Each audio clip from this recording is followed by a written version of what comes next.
In the immortal words of this dude who I forget from Ratatouille, Anyone can cook. New York City's incredibly famous for its food. When we both moved here, we kind of struggled to find, the places we want to eat. There's so many options. Everyone you talk to has a different opinion on where to go, what to eat, what's overrated, maybe what's underrated. Places that, if you visit New York City, you may not think to check out. a couple years ago, Wyatt Peak and we went back to our hometown and we did 1-star Yelp reviews from our hometown. The link will be in the description. It's a fucking... So we thought we'd, bring it back to some capacity. New York has become our hometown. Do you mind if I go first? Yeah, go for it. Yeah, so I have this 1-star review from Sbarro in Midtown. I'm gonna go get me a New York slice. I knew it was gonna be specifically Sbarro from you. Let's get this party started. 1 star from Tina C. After a long night of indecisive roaming, aimlessly from lounge bar to restaurant to nightclubs, my good friends and I called it a night. You're painting a picture. I know. They're a good night on the writer. town. They're a good writer. Yeah. We came here for coffee as well as utilizing their facilities. Lo and behold, to our utter shock and surprise, at a late hour of a Saturday night at 11:20 p.m., there were no coffee, no tea, no latte for late night owls. No latte for late night owls? I honestly loved this one because this person was in New York City and they chose to go to Sbarro, the pizza chain, in hopes of coffee, tea, and lattes. Yes, I got a nice good one. Okay, this is at an extremely famous New York eatery, the Olive Garden in Times Square.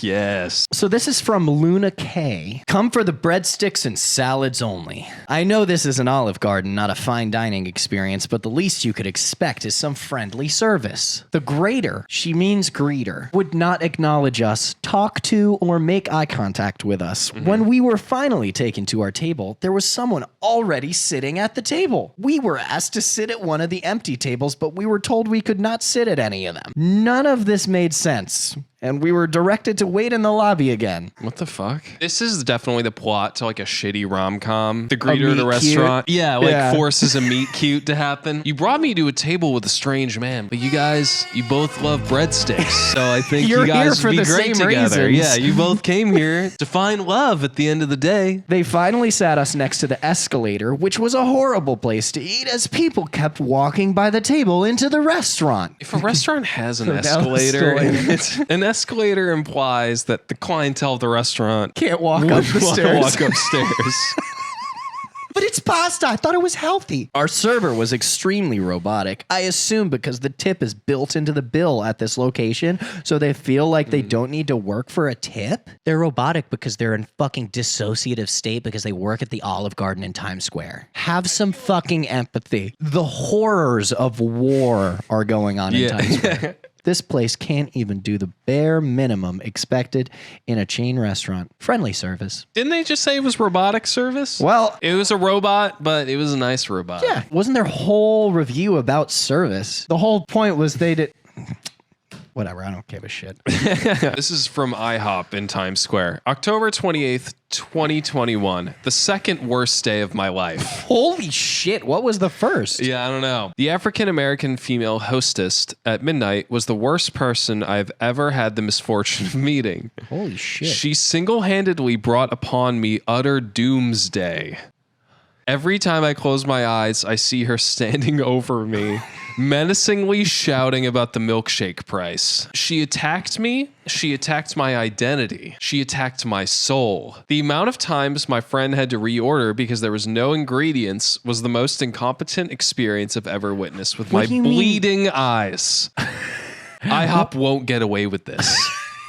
I will strive and work my hardest every day for the company to go bust after these events transpired how they did. Oh my This guy's God. on his revenge arc. He's kind of talking like someone in medieval times taking revenge on the feudal lord that's like burned down his farm. When you're that blinded by rage, all you can focus on is your vendetta. He never said what happened, Or really, what they except did. they yelled at him about the price of a milkshake, and his friend ordered a bunch of things that they didn't have the ingredients for, which makes me think like, was he just going off the dome like, give me pancakes with apricot, Yeah. just just random shit. Do you have dragon fruit? This hostess is haunting him. He's vowed for the rest of his life to bring upon the destruction of IHOP. I picture how he views this hostess as like the thing in that one scene of It Follows where it like steps under the door.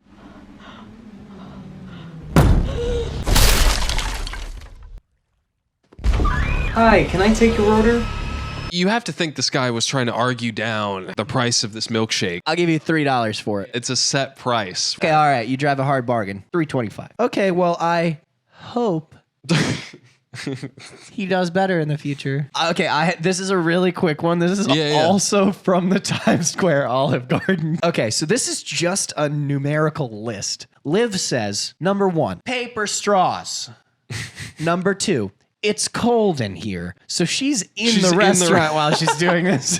This is happening real time. Number 3, they forgot our sticks. Not breadsticks. Yeah, just sticks. They were going to build a fire in this Olive Garden. 4, too many people. Get all these people out of this restaurant. Yeah, I reserved this restaurant for me. Paper straws. In case you didn't realize, Liv fucking hates paper. Not enough cheese. She didn't tell us what she ordered. Number 9, people keep coughing. Like Olive Garden's going to escort people out. Number 11, the view of the M&M store. She doesn't describe how she feels about that. I can see M&Ms and it pisses me off. Lack of manners. Like, get to know my name. And then they like do this little thing where they add a little 100 at the list. So there's like just a bunch of other problems. Yeah. I bet all the rest were paper straws. So Liv is an unhappy person.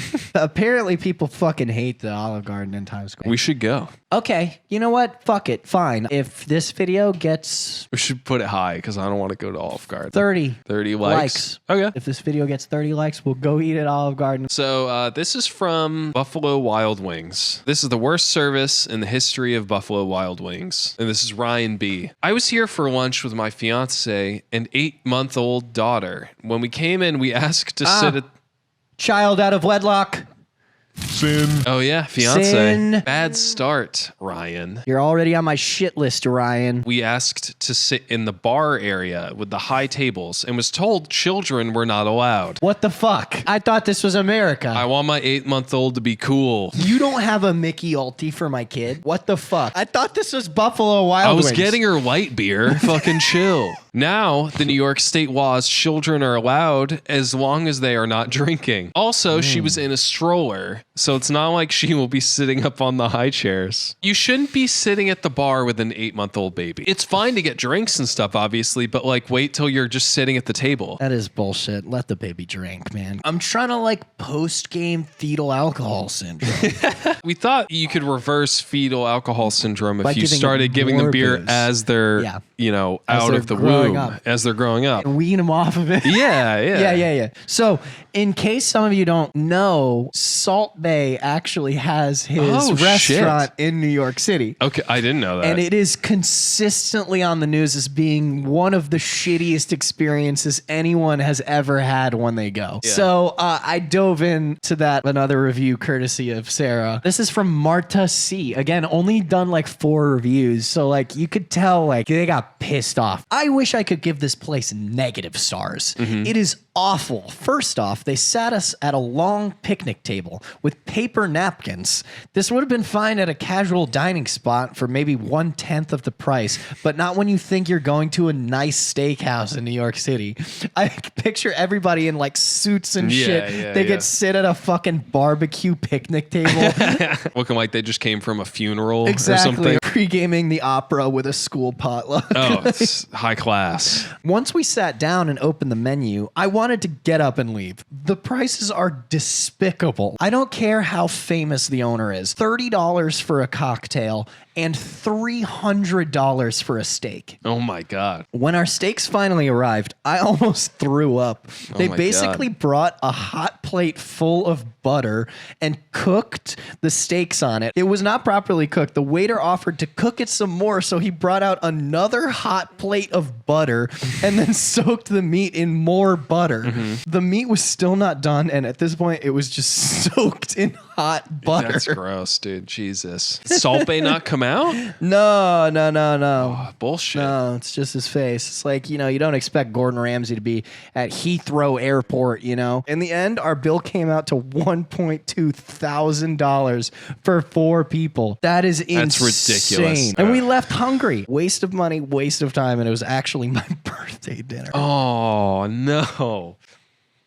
Well, this... TLDR, do not go there. Do not get fooled by the Salt Bae character or their fancy steak cutting and salt sprinkling techniques. The idea of paying $300 for a For steak. a butter steak. How about your favorite food? What would that be? Oh, milk steak. What? Milk steak. It's just so pretentious. Yeah. Well, I think that's probably about as much insufferable text as I can consume and digest. If you enjoyed this video, hopefully at least more than these people enjoyed their restaurant experiences, please consider giving it a like and subscribing. And go on Yelp. Leave us a review. Please subscribe. We're trying to grow and we're getting depressed about... No, I'm just kidding. No, I'm not kidding. I'm not. No. We shout out our new subscribers at the end of every video, so here they are now. So yeah, I hope you enjoyed this. You really chew on it, Chew on it like that Salt Bae buttery steak.